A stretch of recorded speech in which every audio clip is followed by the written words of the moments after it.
A few days back, we had a horrible carnage in Brussels.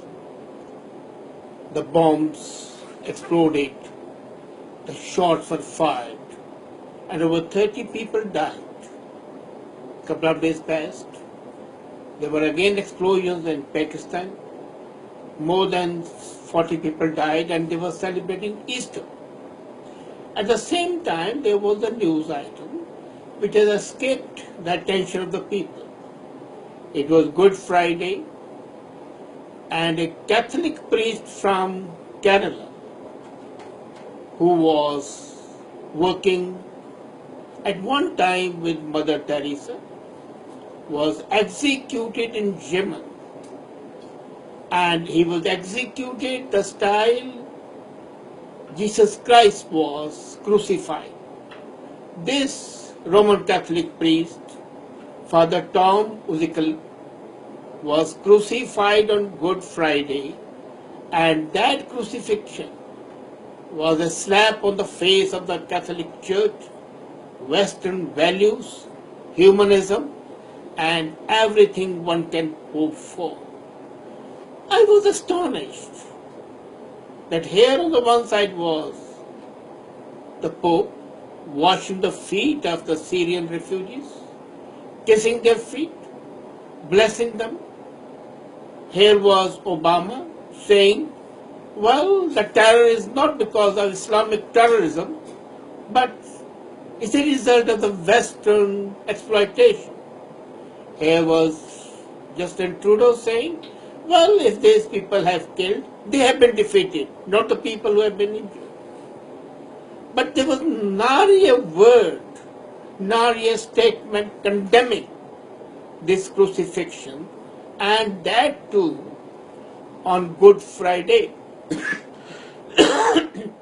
I fail to understand how long would these politically correct, no, they are not politically correct only, they are basically inhuman and desensitized souls.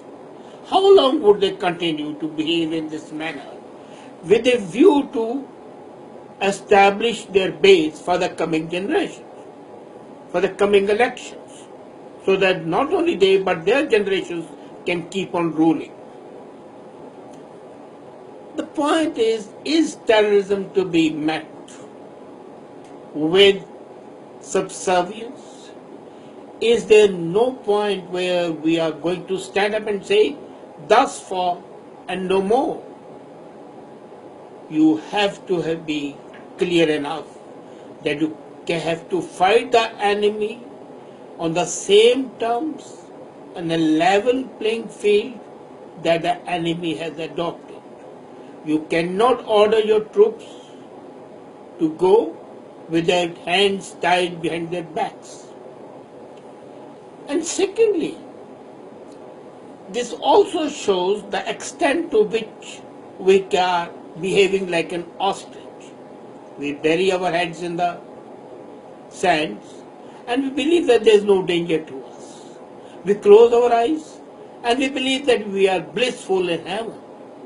The reality the other way around. The politically correct attitude may be good for some time for some people, but ultimately you have got to realize that fundamentalism of any sort, whether it's Islamic or un-Islamic, is the biggest curse that human beings can ever face. I'm astonished when the people are hesitant about saying Islamist terrorist. Well, if the Sikhs were terrorists during 1980s, and we had no hesitation in calling them so. When you call Islamist terrorism, it's not that Islam is terrorist. It is that a vocal group has adopted some of the Islamist tenets and is projecting them at the cost of the humanity. And when the Prime Minister of a country, Turkey, Erdogan, says there is no moderate Muslim, a Muslim is a Muslim. So whom do you call moderate? and whom do you call terrorists? Today their need is to identify, and not only identify but to pinpoint that this group cannot be accepted, Islamist or no Islamist, Muslim or no Muslim. Secondly, we have got to ensure that we have seen absolute fear of globalization. And globalization is extending its tentacles in wiping out one civilization, the humanistic civilization of the West. The Renaissance that we saw in the Middle Ages is being wiped out by a new wave of fundamentalism and terrorism. And the poor priest,